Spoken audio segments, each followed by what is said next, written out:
Hi everyone! Kung sa Pilipinas ay may alateris, dito naman po ay may puno ng cherries. Sobrang nakakatuwa. Oh, ang dami na pong cherries. Sige.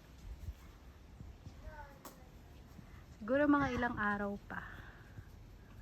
Pero ayan o, may mga ready na po na cherries. Olga, may mga kulay pula na oh.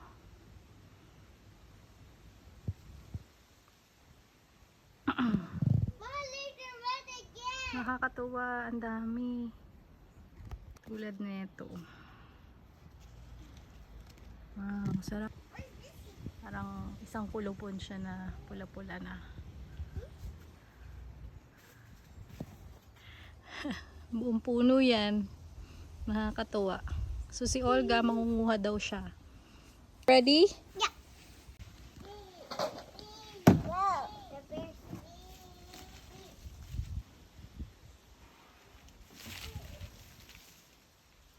Dami ng hinog.